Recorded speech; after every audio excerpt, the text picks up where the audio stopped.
Edmund Featherstone here, and I invite you to picture this. A quiet night in rural North Carolina, 1961, a farmer sipping coffee in his kitchen while a 75-foot-long hydrogen bomb politely crash lands a few miles from his house like an extremely confused delivery package. Yes, this actually happened. The United States Air Force essentially tucked 2 city-enders into bed in the Carolina dirt, and then said, "Nothing to see here, folks, carry on." Before we keep unravelling this bedtime fumble with Armageddon, kindly tap like to reassure me that you too have ever misplaced something important. Comment what object you think you'd least like dropped into your backyard, and subscribe for more historical absurdities that feel tailor-made for midnight. The story begins with what was supposed to be a routine flight of a B-52 bomber calmly cruising the American night sky. Only it was not calm, because the bomber's fuel system was slowly tearing itself apart, and the crew was struggling to keep the thing airborne. What followed was a series of very bad decisions leading to 2 very large bombs deciding to exit the aircraft and begin their own adventures. And while the entire eastern seaboard was, in theory, about 30 seconds away from becoming history's least restful glow-up, the government quietly slipped into clean-up mode, hoping nobody would notice, while half the state of North Carolina almost became an unplanned replica of the moon. So picture the scene more clearly. It is the deep winter of 1961, which is the sort of time when most people are worrying about frost on the windshield or forgetting to bring in the milk before it freezes solid. Meanwhile, the crew of this B-52 is realizing their aircraft is slowly becoming less like a machine and more like a flying collection of spare parts. The fuel system is leaking like a sieve that lost its life goals, and the pilots are sweating through their uniforms trying to keep the bomber steady.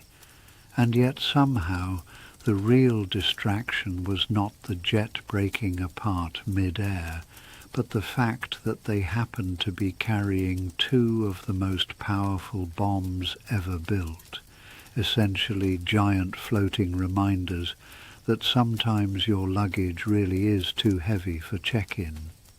The actual weapons themselves, these gleaming Mark 39 hydrogen bombs, were supposed to stay tucked in neatly beneath the aircraft like very destructive carry-ons.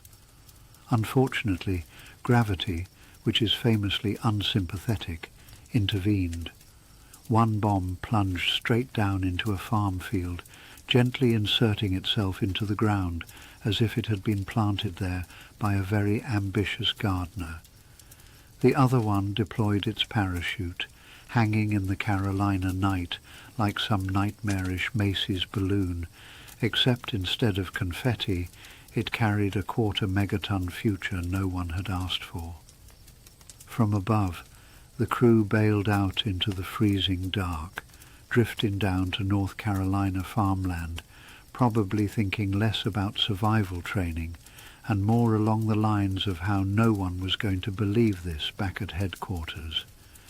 And here lies the central difficulty. One of these bombs, in what can only be called a poor display of restraint, actually decided to go through 4 out of its 5 arming steps.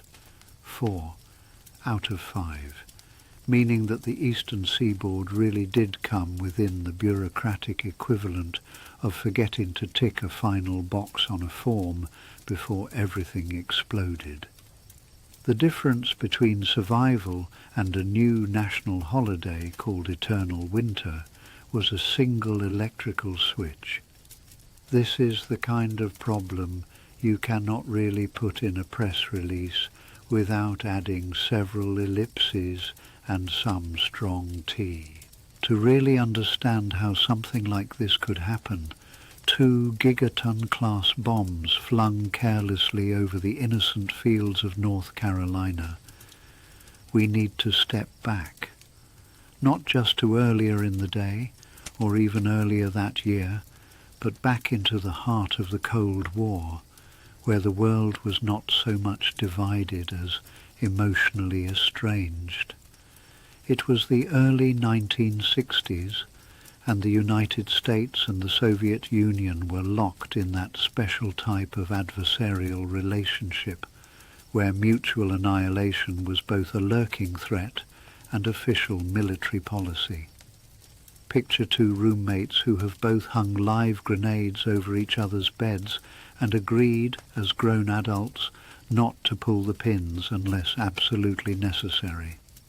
Air power, in this uniquely unstable environment, became a kind of talisman, a way to project strength while remaining gracefully aloof from the actual business of close-range warfare, and nothing projected that strength better than the Strategic Air Command, or SAC, for people who like their acronyms militarized. Run by General Curtis LeMay, a man whose jawline could cut glass, and whose internal monologue probably consisted mostly of threats, SAC was in charge of keeping one hand always hovering ominously over the big red button. His vision of peace was simple. Make sure the other guy is too terrified to even blink wrong. Sleep tight. Now, LeMay didn't just advocate peace through strength. He advocated peace through the constant airborne threat of apocalypse. Thus was born Operation Chrome Dome, a plan whose elegance and insanity were matched only by its commitment to punctual takeoffs. Essentially, SAC bombers would remain airborne 24 hours a day, circling endlessly just outside Soviet radar range, armed to the teeth with live hydrogen bombs. These planes were on what were politely known as deterrence patrols, although the term deterrence here was doing the kind of heavy lifting normally reserved for construction cranes. The logic behind it, if you can call it that without wincing, was disturbingly simple. If the Soviets launched a surprise attack and wiped out American runways, that would be unfortunate. But they wouldn't get off scot-free, because at least a dozen bombers were already in the air, just waiting for someone to give them the green light to go full glow-in-the-dark on Moscow. It was like nuclear insurance you never read the fine print on. As noble as this plan sounded in large strategic briefings, it was a logistical nightmare in practice. Keeping a fleet of 8-engine bombers continuously airborne required more fuel than a stadium full of muscle cars, and more luck than any military planner would reasonably admit to. Crews were constantly rotating in and out of 24-hour shifts, growing steadily more tired, more irritable, and, perhaps understandably, more willing to occasionally misunderstand altitude instructions. Navigation software at the time consisted mainly of maps, intuition, and hoping the stars were in the right place. Something eventually was going to go wrong, and then it did. The Boeing B-52 Stratofortress, which, by the way, remains in service today, because nothing says confidence like still using the same bomber your grandfather flew, was not designed with subtlety in mind. It was nearly 200 feet across, powered by 8 jet engines, and about as stealthy as a flying factory. When loaded with nuclear bombs, the plane became less of a strategic deterrent and more of a disappointment just waiting to happen. Every flight carried within it the both majestic and terrifying possibility that a mechanical hiccup could become an international incident. Not surprisingly, maintenance crews referred to it lovingly as a flying collection of parts, trying very hard not to fall out of formation. In winter, they said, bolts contracted so badly you could hear the plane arguing with itself in mid-air. It didn't help that the bombs themselves, and we're talking about the Mark 39 hydrogen variety, were not exactly subtle instruments. Shaped roughly like a compact Buick and weighing over 10,000 pounds each, these bombs had more buttons, switches and fail-safes than a NASA launch, and exactly the same hair-trigger sense of timing. They also required multiple arming steps to detonate, which was supposed to be impossible outside very controlled circumstances. Emphasis on supposed to be, because what we're slowly circling around is the uncomfortable truth that whoever designed these steps did not account for a B-52 breaking in half at 29,000 feet like a misguided piñata. Still, even within the endless absurdity of the Cold War, there was a serious undercurrent. At its worst moments, the doctrine of mutually assured destruction, known charmingly as MAD, meant that global survival hinged on the assumption that your enemies were just rational enough not to want everything annihilated. That's a thin bet to spread over civilization. It's not exactly comforting to know your safety depends entirely on complete strangers making good decisions before coffee. So against that peculiar backdrop, a world in which apocalypse was a flight plan and safety was a guess, we arrive at Seymour Johnson Air Force Base in Goldsboro, North Carolina. Yes, that's its real name. The kind of name you give a base if you're both proud and slightly unsure about introducing it at parties. It was from here that our ill-fated B-52 took off for its patrol, loaded with 2 Mark 39s, a full crew, and what might loosely be described as optimism. The plane was meant to fly its usual pretend we're always ready route, then come back without incident. Anyone who expected that to happen had not worked long in Cold War logistics. What followed, as you now know, was a mid-air mechanical failure of such poetic timing that it could only have been drafted by fate with a bleak sense of humour. And underneath it all, the strange knowledge that the only thing keeping those bombs from turning North Carolina into a crater was a tiny electrical switch no one ever thought would matter quite so much. And so here we are, a nation armed to the teeth, flying atomic bombs over its own soil to prove a point to a rival empire, a crew barely keeping their plane from falling apart while everyone else sips coffee and trusts the system. And beneath all that, a literal bomb buried in farmland, humming softly in the earth like the world's most determined plot device. But before we dig into the soil, metaphorically and otherwise, to unearth what happened next, there is just one more twist to savour. Because as it turns out, the federal government was so careful about appearances that even in the aftermath of nearly vaporizing part of its own country, its most pressing concern was keeping everyone calm, which, in government terms, usually involves paperwork, internal memos, and absolutely not mentioning there's a hydrogen bomb under someone's cornfield. Wouldn't want to start a fuss. What happens next depends, as the next stages of many military catastrophes often do, on a crew member named Lieutenant Adam Maddox, who was known primarily for 2 things. First, an absolutely heroic moustache that seemed to defy wind resistance, and second, an uncanny ability to remain calm in situations that would make a normal person invent new swear words. When the B-52 began shuddering mid-air, shedding parts the way a dog sheds shame, Maddox was in the belly of the plane, doing what flight engineers do best, pretending everything was routine, even as warning lights politely screamed at him in unison.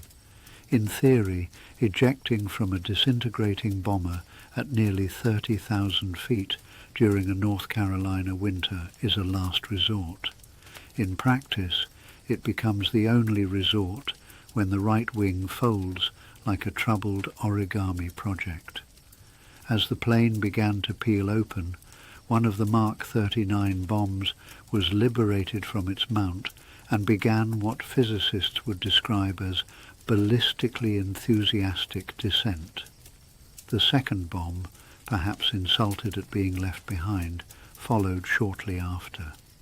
Somewhere over a field 10 miles from Goldsboro, 2 hydrogen bombs began their earnest and unscheduled attempts at landscape renovation. Now, as luck would have it, if that's even the right word, the bombs were designed to deploy parachutes. This prevented both an immediate explosion and the unpleasant sensation of a Buick-sized object impacting the ground at terminal velocity.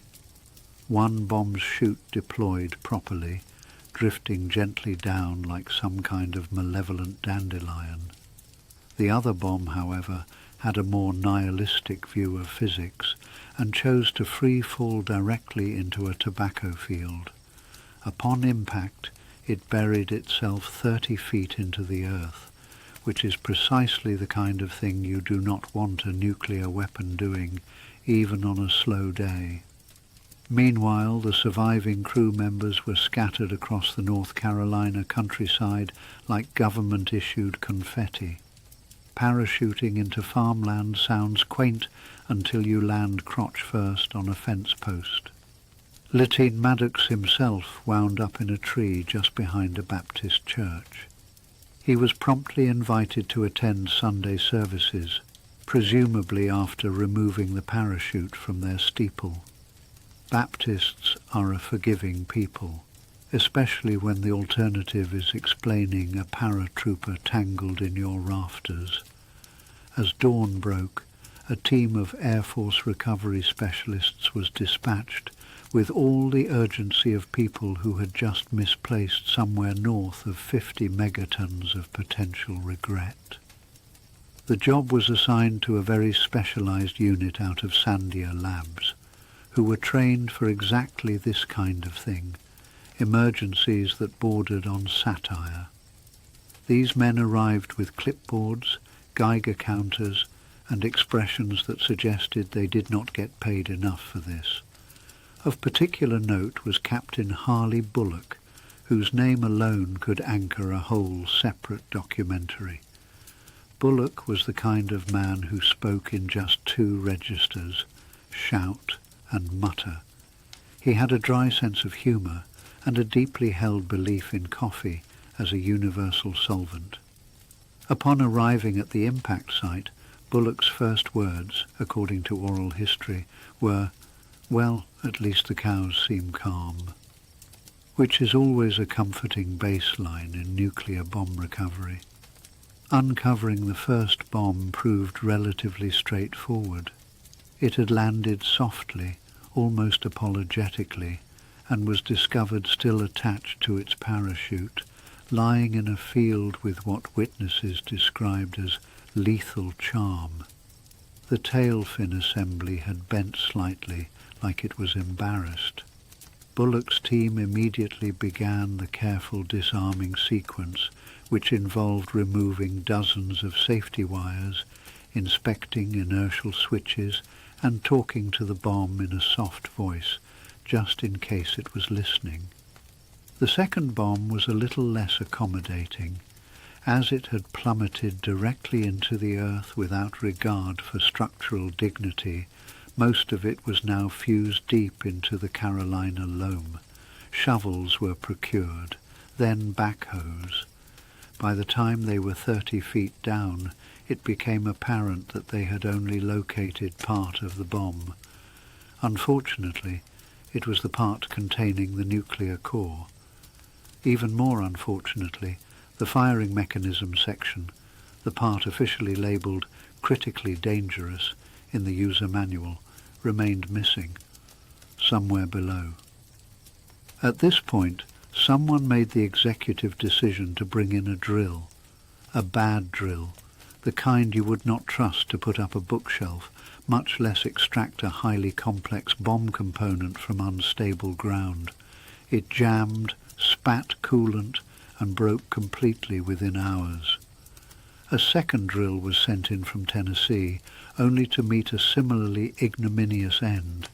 In total, 5 separate drills attempted to retrieve the final section of the bomb, each one failing like a discouraged student at calculus camp. While all of this was going on, public attention was minimal. SAC's public affairs team had decided, with tremendous confidence, that the best policy was to say essentially nothing. Reporters who sniffed around were met with phrases like routine training incident and minor equipment malfunction. At one point, a local newspaper asked whether anything had fallen from the skies. The Air Force responded with a firm, certainly not. This was technically true. Things hadn't fallen. They'd plummeted deliberately.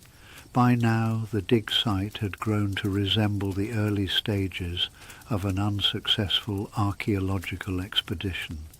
The team had extracted several feet of bomb casing, one shoe belonging to a pilot, various ruined shovels, and a gopher that seemed oddly judgmental. Eyewitnesses described the hole as resembling a very serious mole problem, which is not a comforting description when you're talking about nuclear weapons. Ultimately, after weeks of polite excavation and rising concern, the decision was made to stop digging entirely. The bomb's remaining components were too unstable to move, and the deeper the team dug, the higher the water table rose. In an effort to avoid creating a nuclear pond, engineers simply encased the site, filled the hole, and installed a plaque that essentially said, "Please don't dig here, ever." Buried treasure, except it screams instead of sparkles. And that is how one of America's most powerful weapons was left permanently beneath a cornfield outside Faro, North Carolina. Technically still there. Technically still a secret, if secrets counted when known by dozens of farmers and a few confused cattle. Meanwhile, all internal communications within the Air Force focused on lessons learned. There were memos. There were solemn briefings. At one point, General LeMay was said to have muttered, "It didn't explode, so it's a success," which tells you a lot about the performance standards of Cold War deterrence. There were suggestions for improving safety protocols, which mostly boiled down to, let's build better planes and maybe stop juggling apocalypse over rural America. But of course the most telling thing wasn't what changed, it was what didn't. Operation Chrome Dome flights continued for several more years, with only slightly fewer catastrophic malfunctions. SAC kept calm, carried on, and updated their emergency forms to include the proper zip code for unexpected nuclear drop sites. As for the people of North Carolina, most returned to their routines. Some were never told the full story. A few became amateur geologists, peering at radiation levels from their backyards and wondering whether they were now quietly glowing. One man reportedly tried to claim the bomb crater as a base pond, but was told gently that catch and release probably wasn't advised, and so, under layers of soil and state secrets, the Mark 39 still rests. A relic of a time when catastrophe was a strategy and silence was as good as an apology. The official story, as told in stiff suits and heavily redacted memos, labelled it an incident, not a disaster, not a catastrophe, not a potentially civilization-ending whoopsie, just an incident, like spilling coffee on important paperwork or misplacing a missile. The word incident did a lot of heavy lifting that week. Meanwhile, the people of Wayne County were watching the skies as if concerned that something else might fall out, which, considering the track record, was a reasonable concern. Enter Lieutenant Jack Revell, a man whose lifelong relationship with uranium had mostly involved not letting it detonate accidentally. Revell was youngish, sternish, and had the kind of military posture that suggested he ironed not only his uniform but his entire sense of self. He was called in as the explosive ordnance disposal expert, which is the polite way of saying, "You're the one who touches the scary things, while the rest of us hide behind a truck." Revell brought with him a small team and a bigger box of tools. There were no instructions for this exact scenario, but they had diagrams, gloves, and, if all else failed, guesswork. The first bomb landed relatively gently, considering it had just fallen out of the sky like a very heavy mango. It was mostly intact, wedged into a cotton field, its parachute draped over a fence, as if modesty applied to weapons of mass destruction.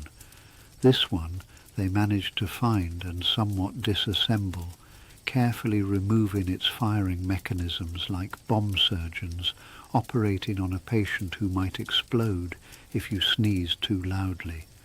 Every part they recovered was labelled, logged, and occasionally stared at for long periods, as though it might spontaneously confess its secrets if gazed upon with enough bureaucratic intensity. The second bomb, however, was not so cooperative. Unlike its companion, it hit the ground hard and promptly buried most of itself deep in the swampy earth, as if embarrassed. Crews brought in drills, backhoes, and a man named Ted, who claimed he could douse for metal using just a forked stick and a firm belief in himself. None of it helped much. The deeper they dug, the wetter the hole got. Eventually, one of the team members joked that they were going to strike oil before they hit the bomb. This was deemed unprofessional, but not entirely inaccurate. And here's where it begins to spiral. Because the Air Force, realizing that this deeply inconvenient hole was stubbornly refusing to give up its nuclear payload, decided the next best thing was to fill the area with concrete, install a fence, and just not talk about it very much. Like an embarrassing cousin who lives in the basement, the bomb would technically still be there, but if no one mentioned it, perhaps it would stop being a problem. Officially, they recovered 90% of the weapon. The other 10% is described cryptically in reports as containing parts of no immediate danger, which is the kind of phrase that leaves you with a lingering sense of curiosity and a mild desire to move slightly further away. Meanwhile, locals began to gossip. Farmers in the area started referring to the site as the Pit, which sounds like the title of a particularly grim southern novel. Children dared each other to touch the fence. One man claimed his tractor had become magnetized and insisted the government should pay to reverse it. They didn't. Another swore his cows had started walking in slow, deliberate circles, as though hypnotized. Later investigation revealed they'd always done that, but the timing was unfortunate. Then came the media. Once journalists caught wind of phrases like partial detonation sequence and experimental wiring, they arrived in droves, or at least 6 people with portable recorders and enormous sideburns. The Air Force responded by issuing a press statement that included the phrase minor containment situation, which was somehow even less reassuring than the previous terminology. A local radio DJ read it dramatically between Elvis tracks, and people began calling the bomb site the Doomsday Ditch. It had a certain ring to it. T-shirts were printed. A diner offered atomic grits for breakfast, which glowed only metaphorically. Of course, the real concern wasn't what had already happened. It was the discovery that a single safety switch had prevented the second bomb from going fully operational. One switch. On a 5-part arming sequence, 4 had said yes. 1, for reasons unknown, said no. Historians and engineers would later phrase this in technical terms, but the gist was that America had accidentally played nuclear Russian roulette with the Carolinas in the barrel, and survived thanks to what can only be described as divine intervention, dumb luck, or possibly a tired circuit having a long day. Revel later recalled that when he found the residual wiring, he sat down in the mud and just stared at it. Not in fear, but in the slow, dawning comprehension that he had nearly been a footnote in a vaporized county. The mud was cold, his boots were squelchy, and somewhere above him was a bird serenely unaware of its proximity to becoming glowing dust. In his notes, Revel summarized the moment as sobering, which, given the context, feels like a masterstroke of understatement. Even Congress eventually took notice. A report was issued advising that more secure safety devices might be a good investment. It was the legislative equivalent of locking your door after the bear has already been through your fridge. The report, entitled Goldsboro Revisited, included the condemned phrase the bomb had come dangerously close to detonation, which prompted a senator from Nebraska to ask exactly what would qualify as dangerously. The hearing was adjourned early that day due to sudden discomfort. The town of Faro, nearest to the impact site, never entirely shook the incident, or rather it absorbed it into its DNA. Somewhere near the elementary school was a plaque commemorating the day the ground nearly became plasma. One local calendar noted it as Semi-Annual Bomb Awareness Day. Festivities were limited to cautious glances and an extra strong cup of tea. A man named Clyde began carving miniature bombs from whittled cedar and selling them at the flea market. He claimed they brought good luck. They did not, and through it all the second bomb remained underground, silent, sleepy. Some said you could still feel a faint heat in the soil, but that may have simply been the sun. Others claimed their radios occasionally picked up strange frequencies while driving past, mostly static, with flashes of what sounded like jazz and Morse code. One trucker insisted he heard a sequence of beeps that translated loosely to oops. Eventually, the story faded, as all near apocalypses do. The ditch filled with weeds, the fence rusted. People moved on or moved away, but the bomb stayed exactly where it landed, waiting, dreaming perhaps of cotton fields and cloud cover, or possibly nothing at all. No one really knows what a bomb dreams of. Hopefully, not a fifth switch. As the cleanup teams descended on Faro, North Carolina, a farming community not accustomed to hosting classified nuclear retrieval operations, things began with the expected level of calm incompetence. The Air Force cordoned off the area with some signage that read, "Danger, military operation in progress," which, in that gentle Carolina wind, flapped wide open every other minute. Locals gathered behind the barely there barricades, sipping RC Cola and offering unsolicited advice. One man from down the road, name of Virgil or possibly Merle, showed up with a metal detector he had bought from a Sears catalogue in 1952 and immediately began sweeping a nearby patch of soybeans.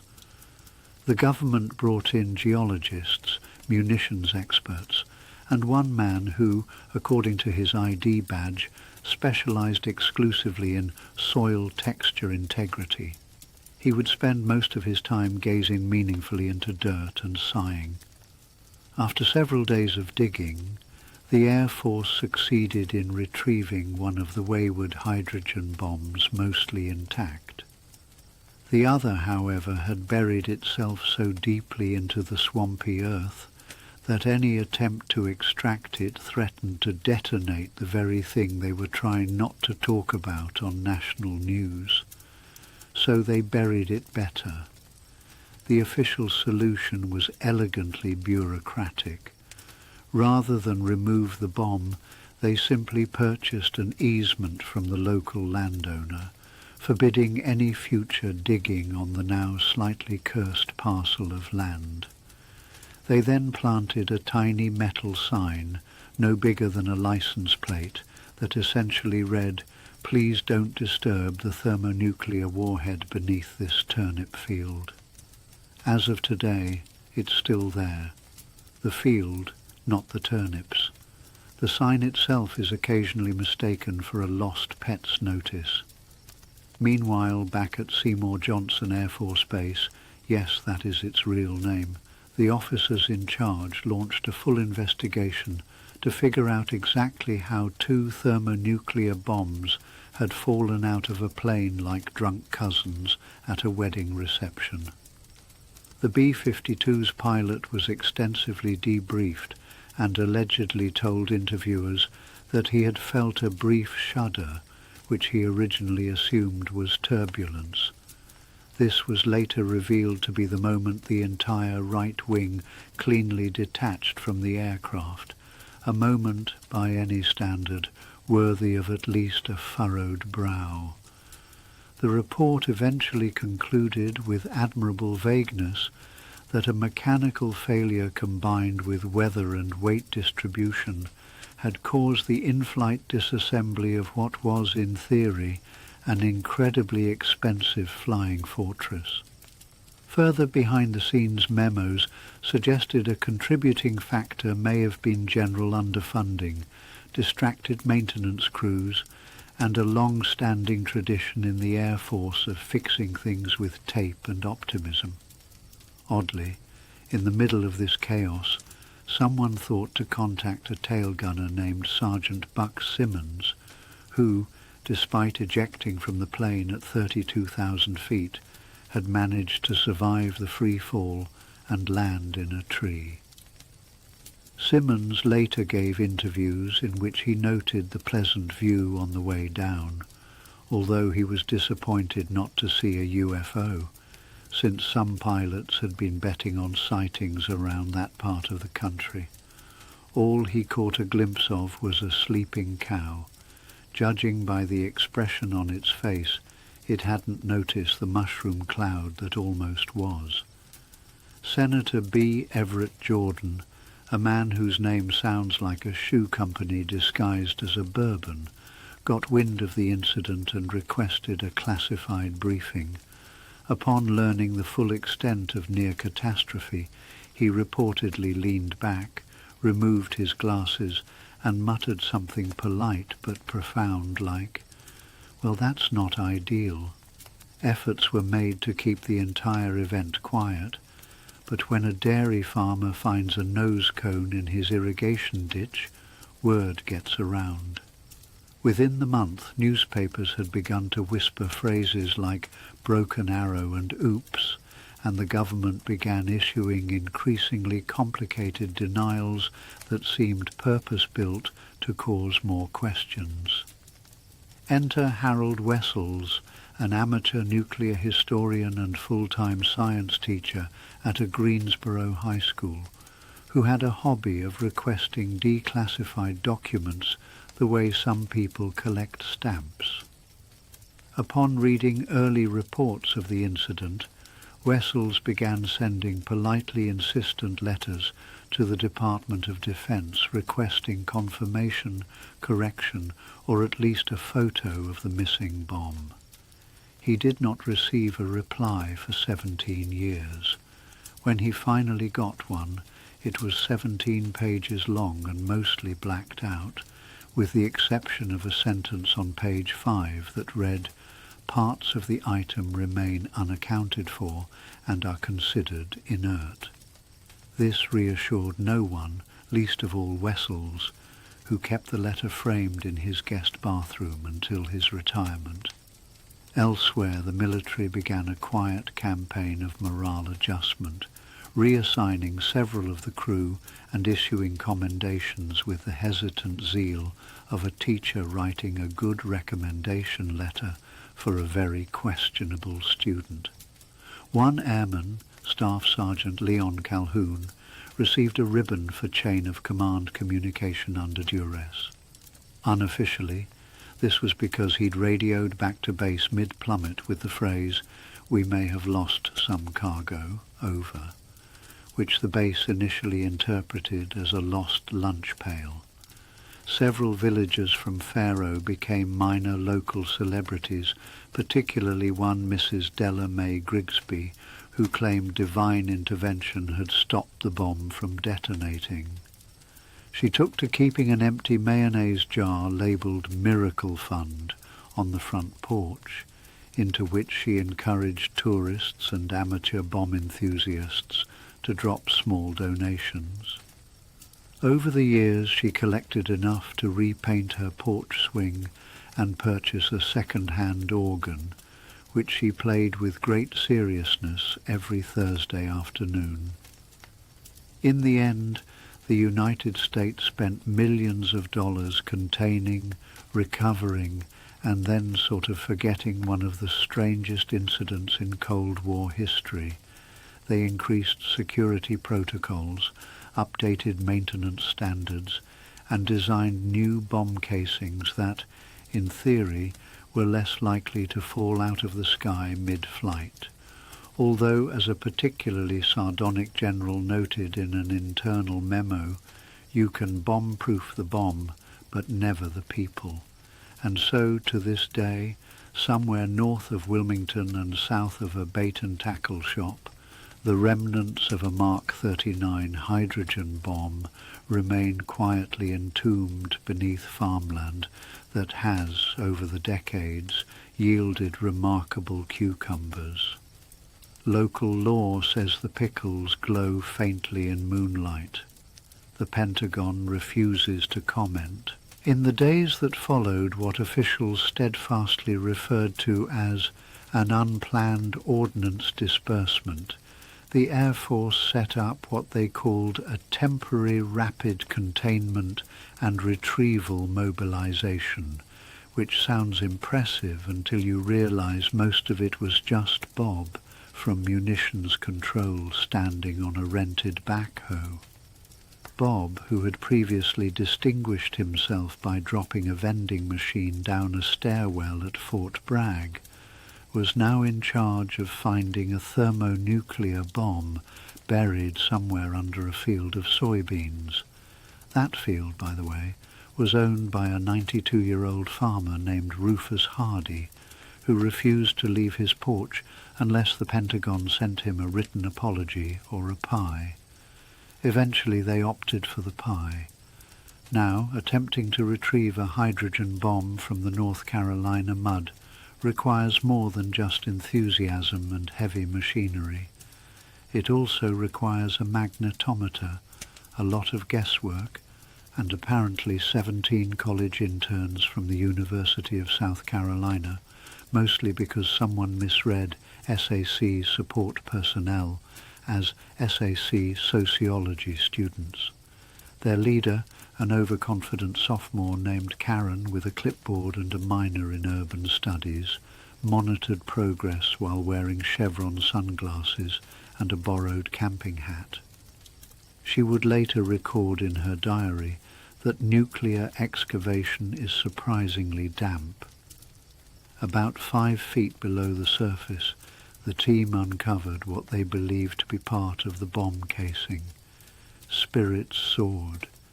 Karen made a celebratory pot of instant coffee using water from a nearby ditch, which may have been a mistake.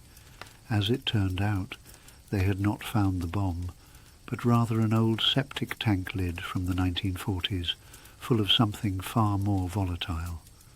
Bob renamed it Bomb Number 3 and declared it a threat to national hygiene.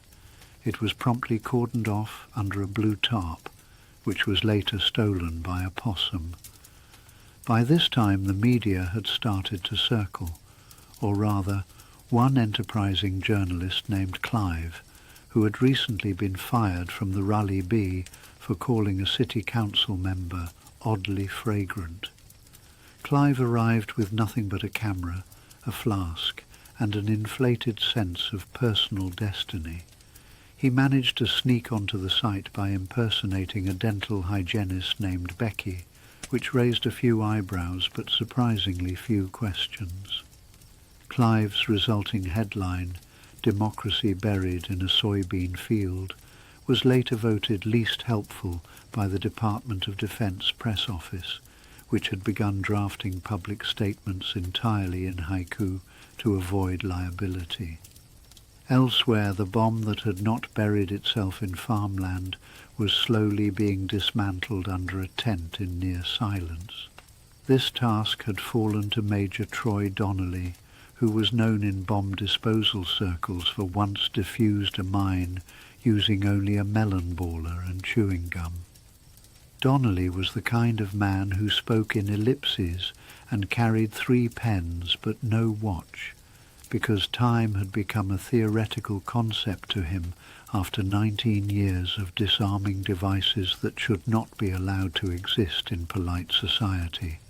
When asked how close the bomb came to detonation, he simply replied, "Real close, like cat sitting for your X levels of tension."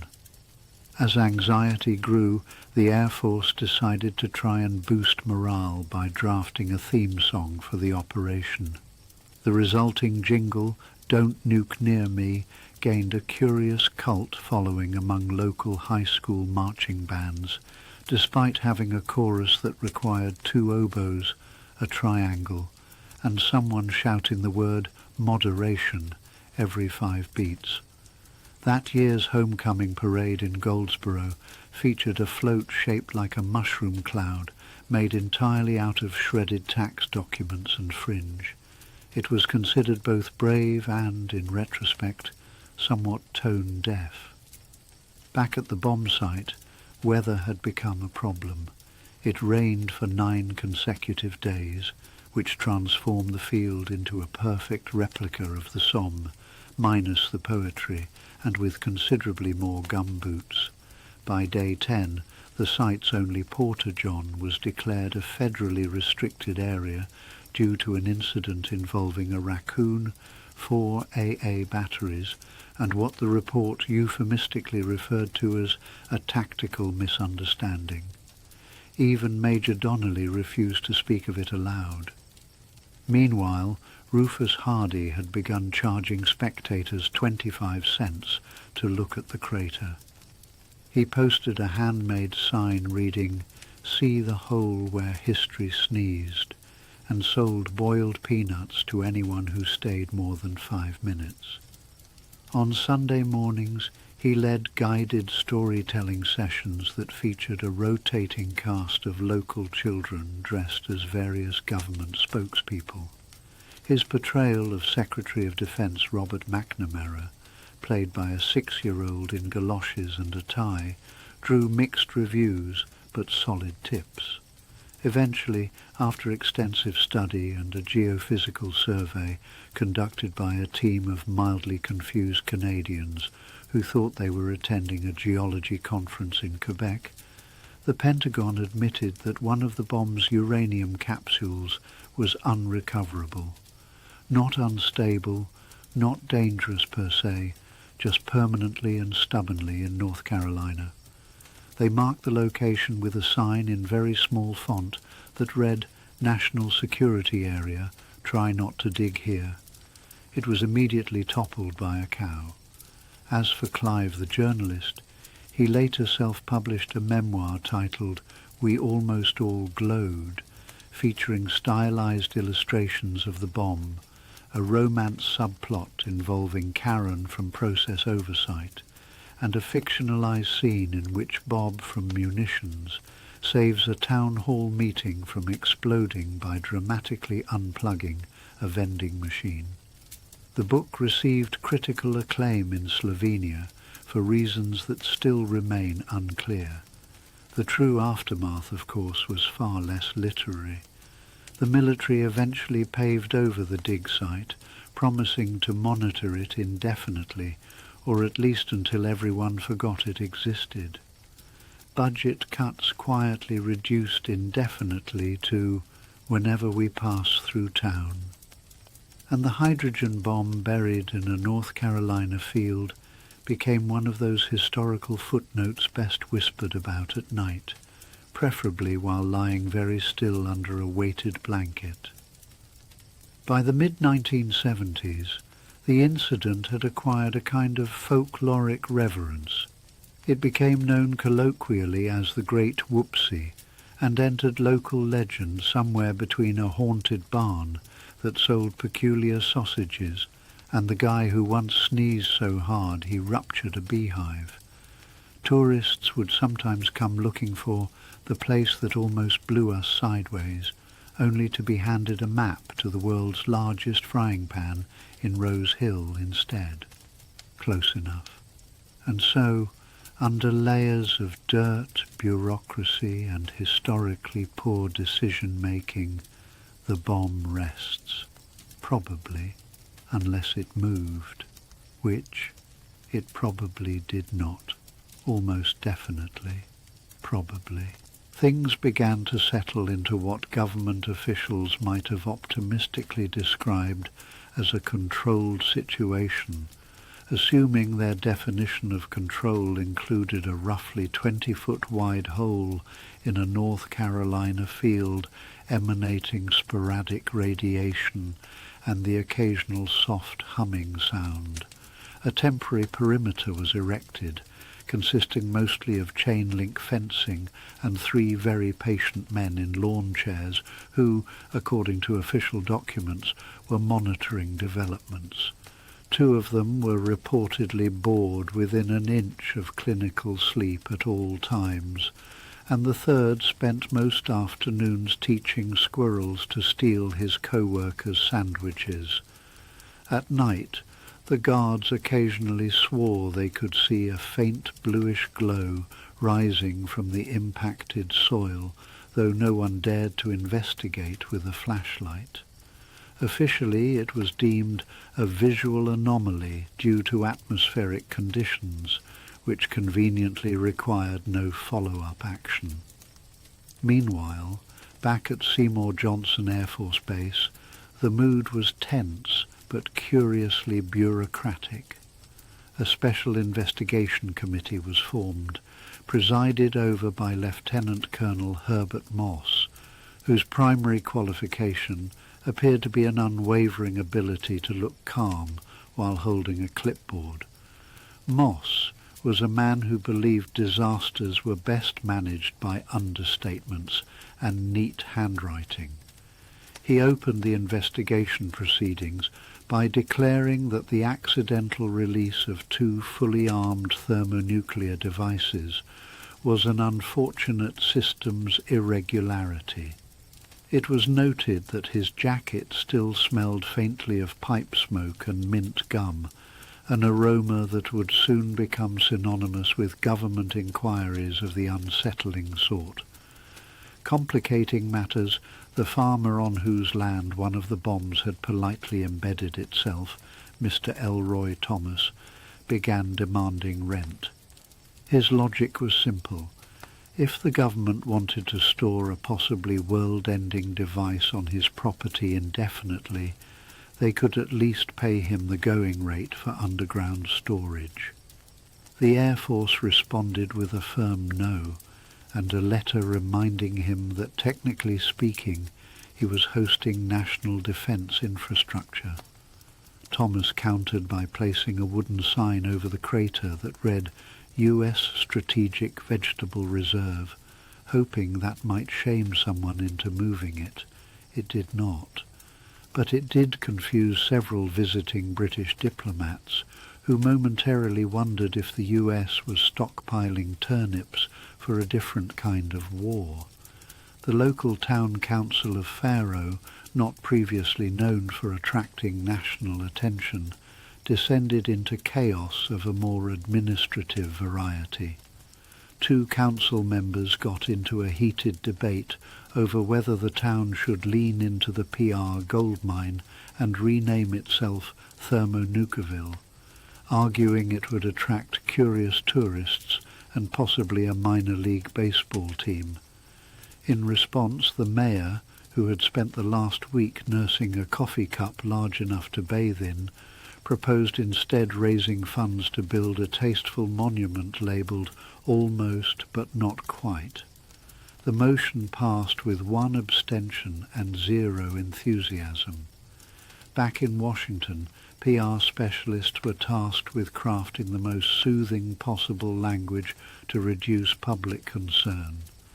This led to the publication of several internal memos describing the bomb drop as a temporary gravity-related equipment release and referring to the unexploded nuclear device as being in a non-operational subterranean holding pattern. The Pentagon even considered issuing commemorative stress balls shaped like B-52 bombers before deciding that might be in poor taste, especially in light of the ongoing media coverage, which ranged from incredulous to vaguely delighted. Interestingly, during the retrieval efforts, the Army Corps of Engineers developed a surprising fondness for local hush puppies, consuming them in such quantities that one nearby diner had to post a sign limiting orders to no more than 12 per man per meal. One corporal confessed that he came for the bomb clean-up, but stayed for the sweet tea. It is unclear whether the sweet tea ever received official commendation, though some claim it merited at least a Bronze Star for morale.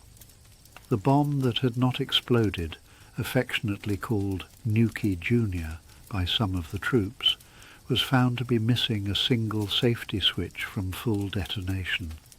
That tiny, cheap switch swiftly became more famous within defense circles than many of the majors in command.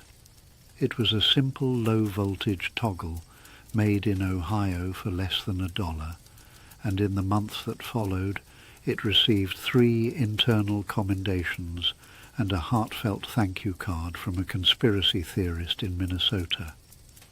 The man wrote in crayon and included a pressed flower as a token of gratitude. As far as records show, the switch never replied. Conspiracy theories did, of course, flourish. Some claimed the entire event was a rehearsal for post-apocalyptic farming strategies, citing the odd coincidence that a large shipment of zucchini arrived in Goldsboro that week. Others believed the bomb had been dismantled, reassembled, and hidden in plain sight as a tool shed behind a nearby Baptist church.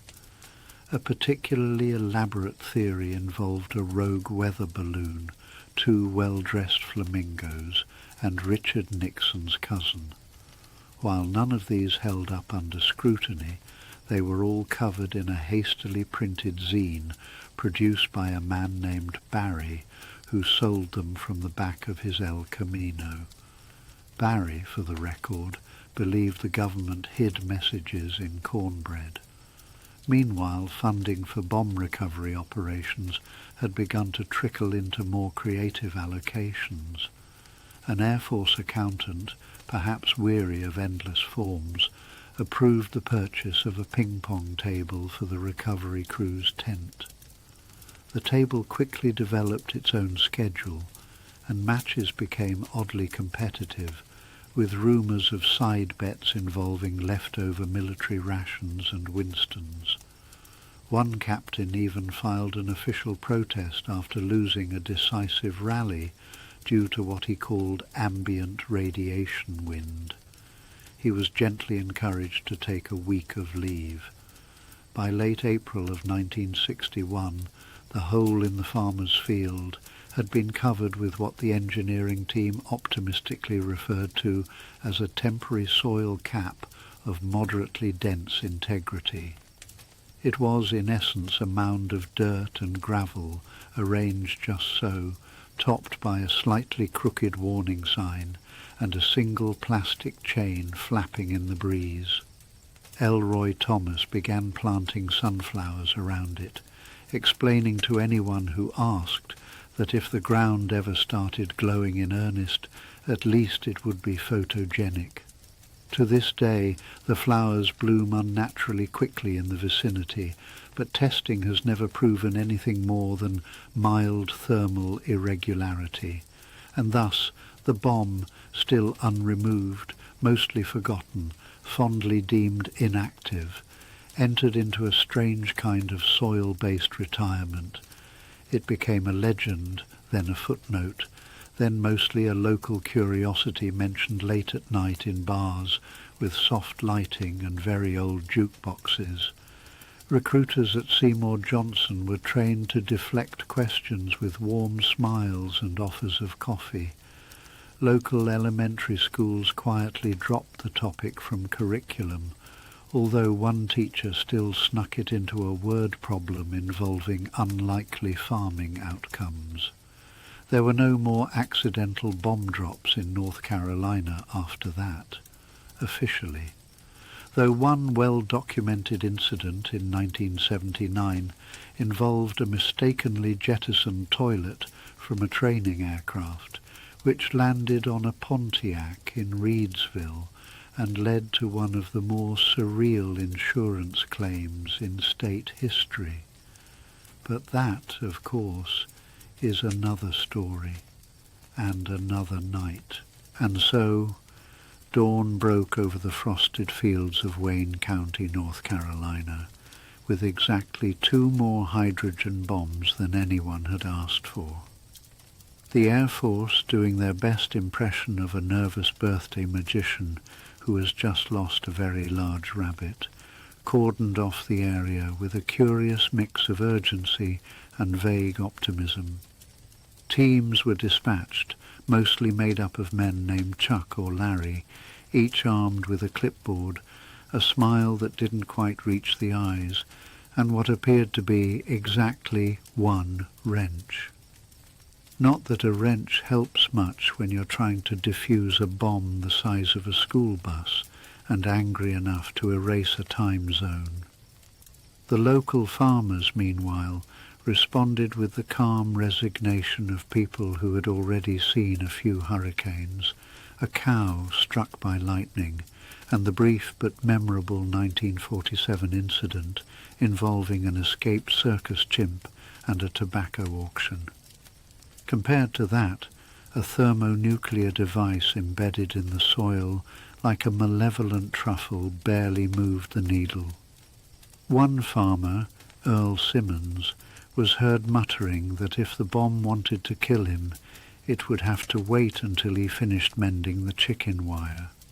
Priorities, after all. While one of the bombs was successfully retrieved and gingerly escorted back to a military facility that looked suspiciously like a reinforced garage, the other proved more stubborn. It had wedged itself some 200 feet into muddy clay, just beyond where the water table gave up and became soup. Digging resumed in cautious 12-hour shifts, punctuated by coffee breaks and long sighs. Eventually, it was decided that any further digging might trigger something unfortunate, like groundwater seepage or global trauma, so the official plan pivoted to leave it there and put a sign up. The sign still exists. It says nothing, but it exists. In Washington, a tasteful uproar was staged. Internal memos fluttered like panicked butterflies, while committees were hastily assembled under names like the Joint Advisory Board on Subterranean Explosive Incidents and the Tactical Oversight Unit for Bombs in Unexpected Places.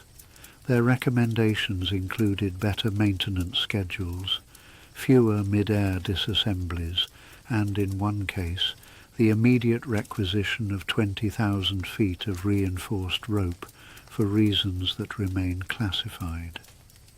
It was around this time that we meet Specialist Howard, a 24-year-old Air Force technician who had previously been most famous for once mistaking a vending machine for a phone booth during training.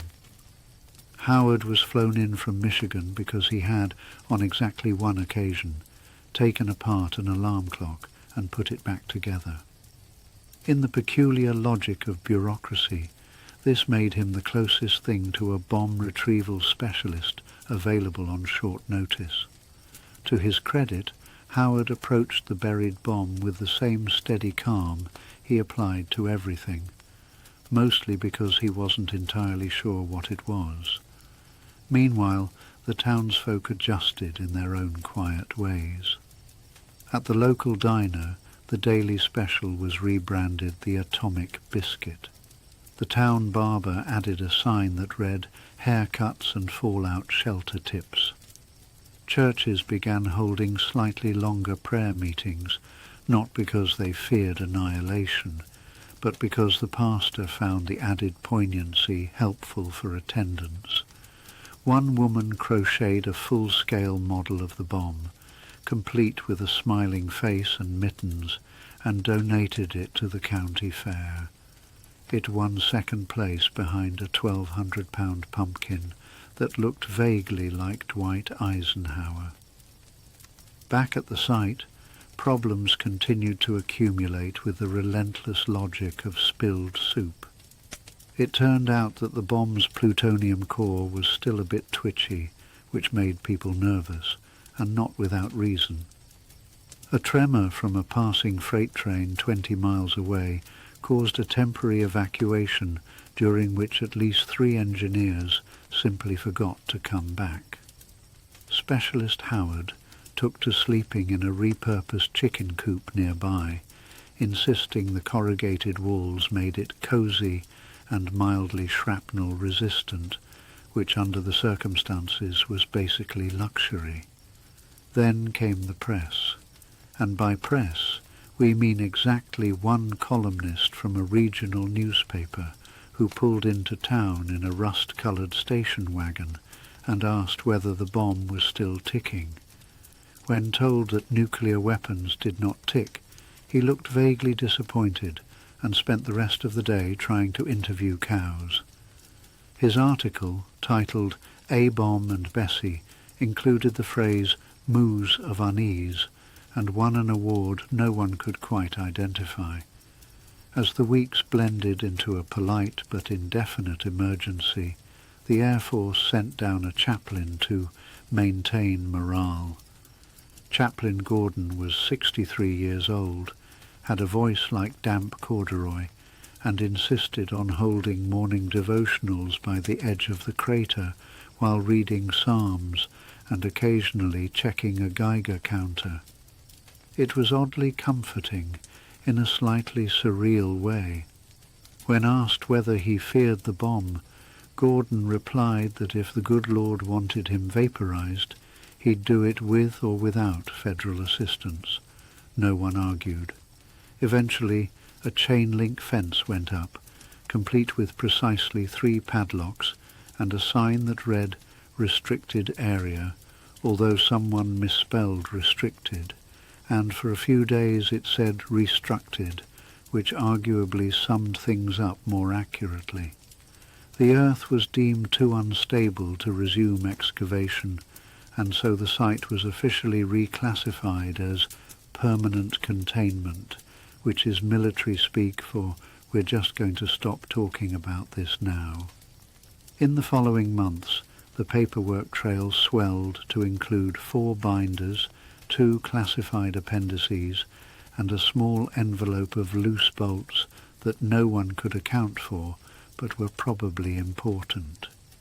Specialist Howard eventually returned to Michigan, where he resumed a quiet career in municipal zoning, and according to one report would occasionally mutter phrases like "arming sequence 4" while alphabetizing storm drain permits. Earl Simmons, the farmer, resumed growing soybeans and refused to sell the field despite several offers from curious collectors, amateur historians, and in one case an eccentric dentist from Florida with an interest in radiation. Earl declined them all. He said the bomb was fine where it was. After all, it hadn't exploded yet. Children who grew up nearby were known to play a local version of hide and seek that involved yelling "bombs away" before running into cornrows.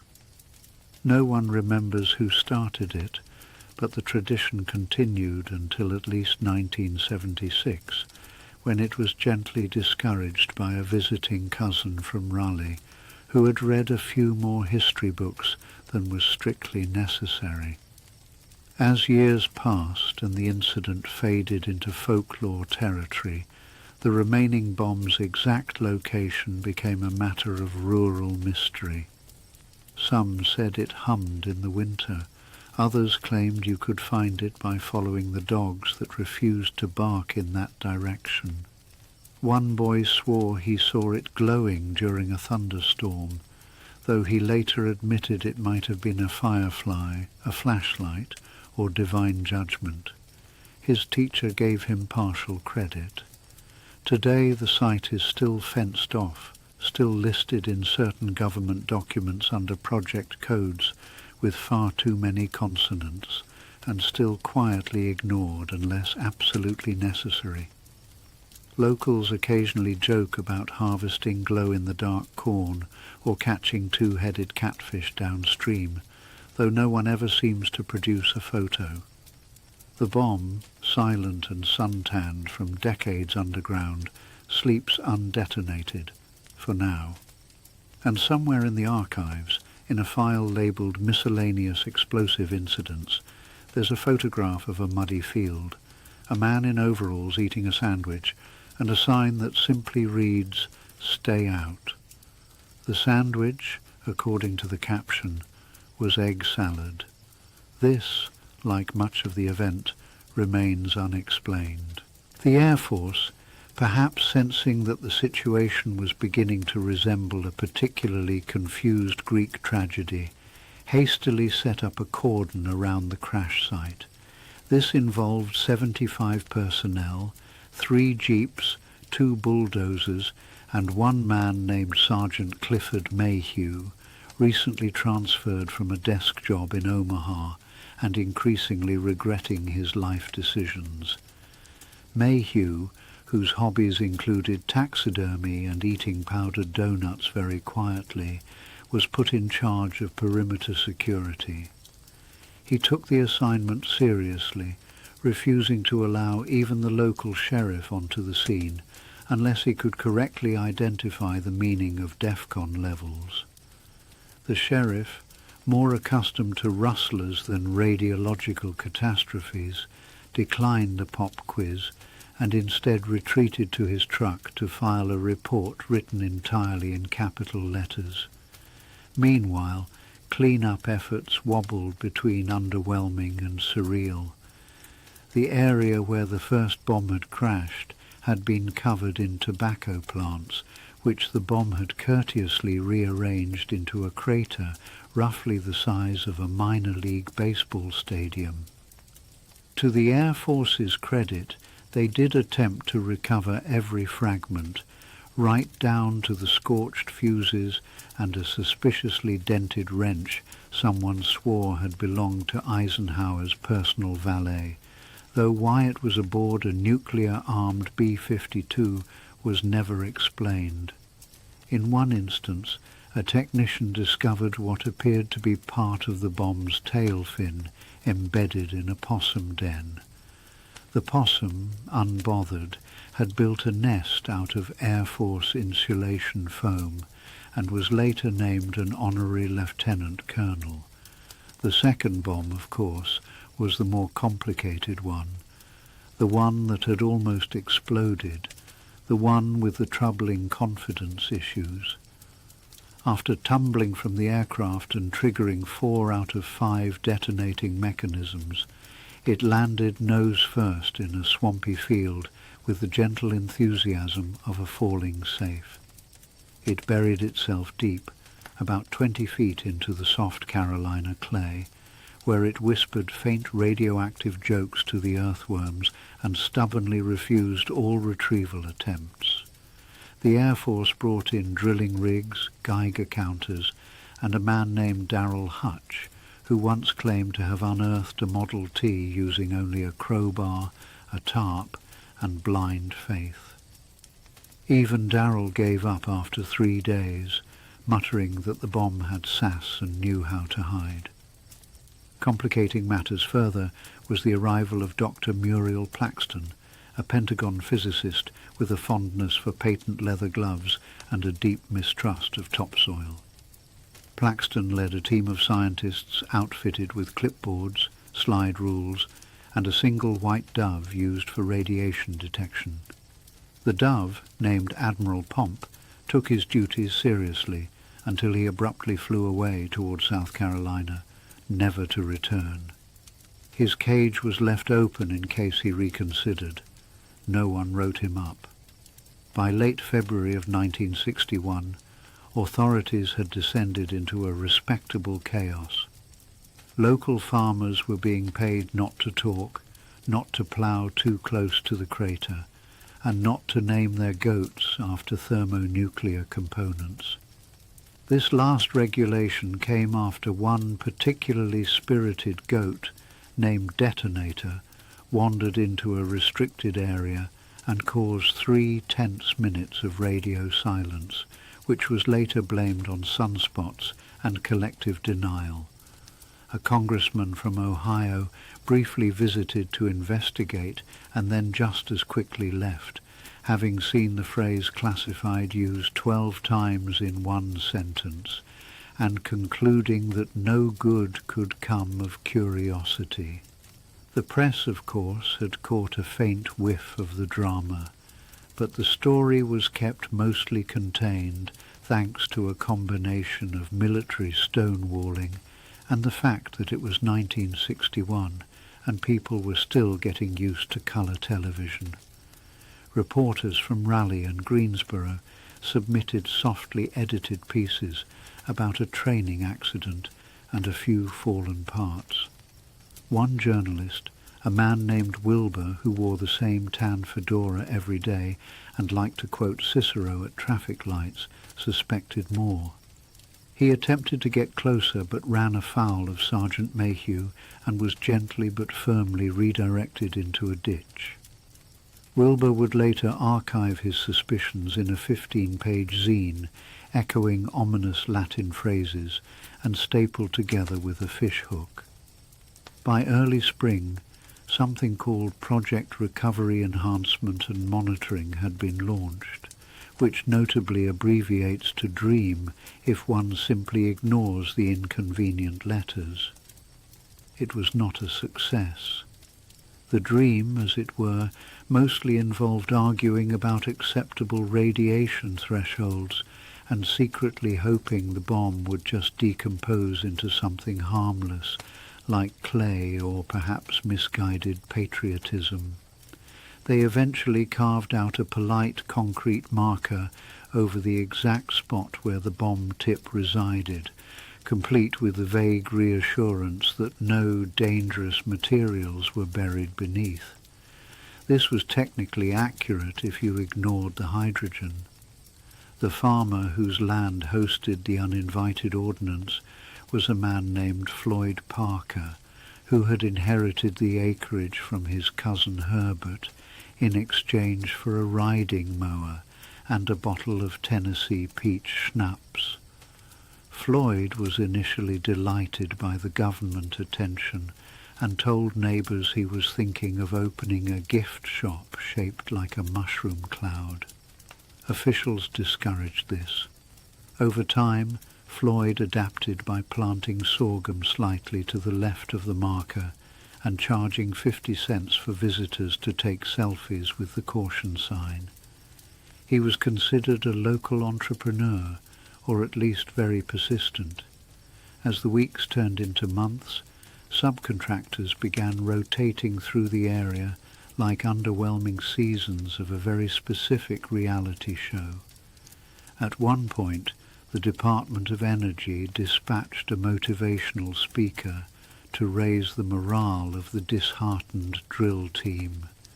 He gave a rousing speech about the American spirit, read from the instruction manual of a toaster, and concluded by setting off a party popper filled with glitter that unfortunately resembled fallout.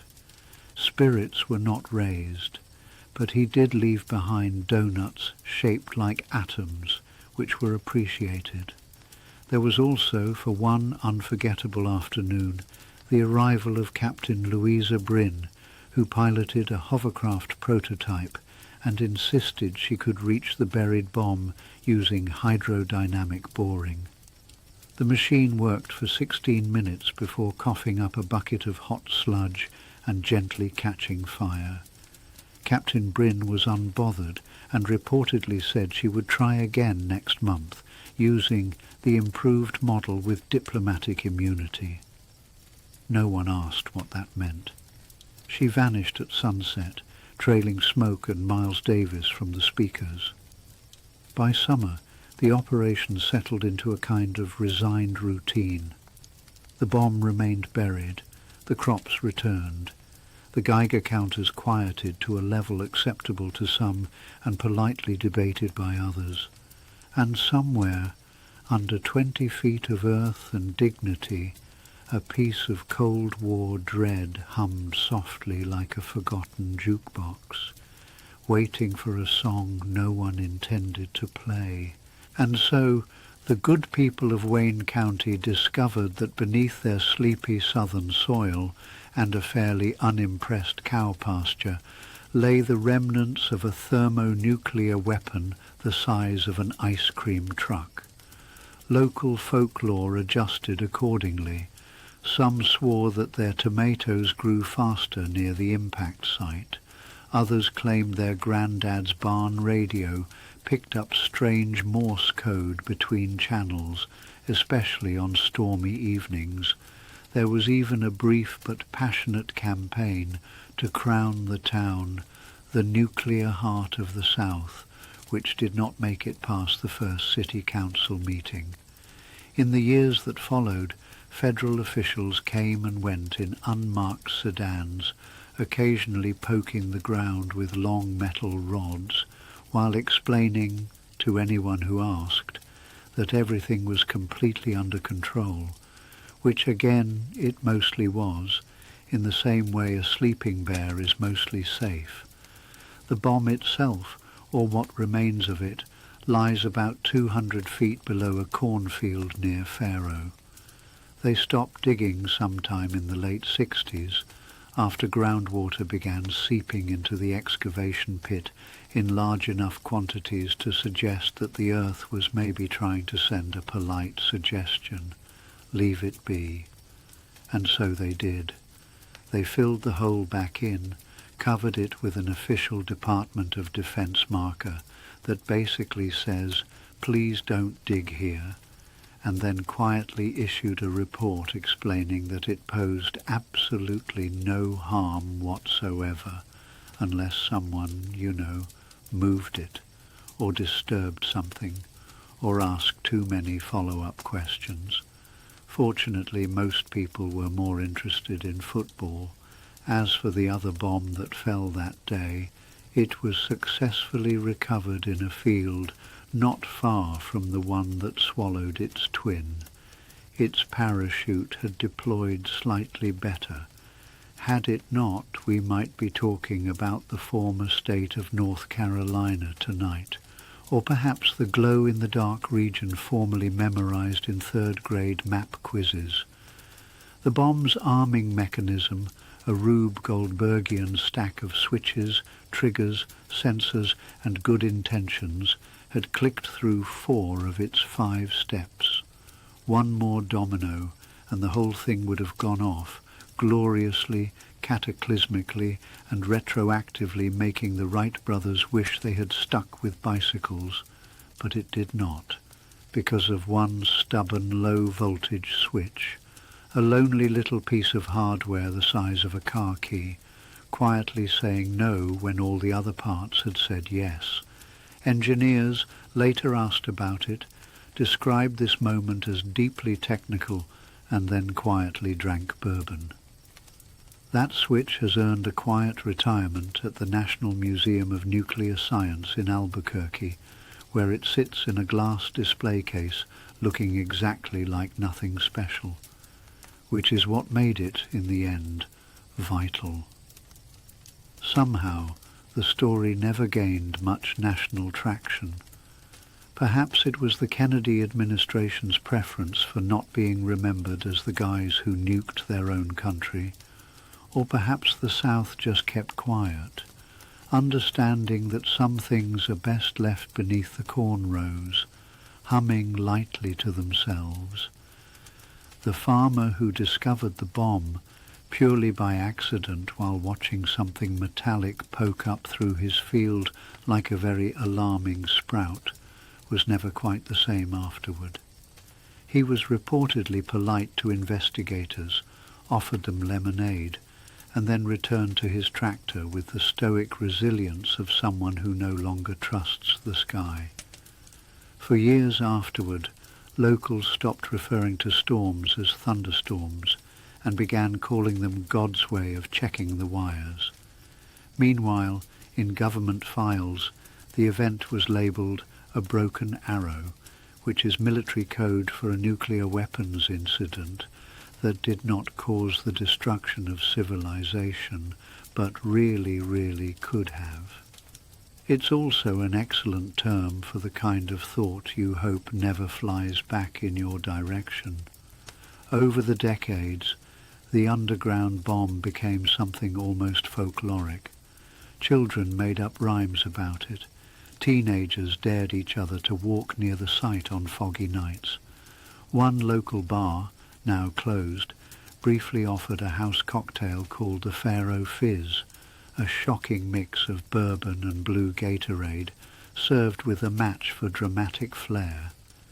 It was banned after one customer set part of their sleeve on fire and said it added to the authenticity. Occasionally, the Air Force would release a new file or map, usually heavily redacted, confirming again that yes, the bomb was still there, still inert, still technically classified. It became the Schrödinger's bomb of southern law, both harmless and horrifying, until you tried to open the silo, which is not recommended. The cows, it should be said, remain unimpressed.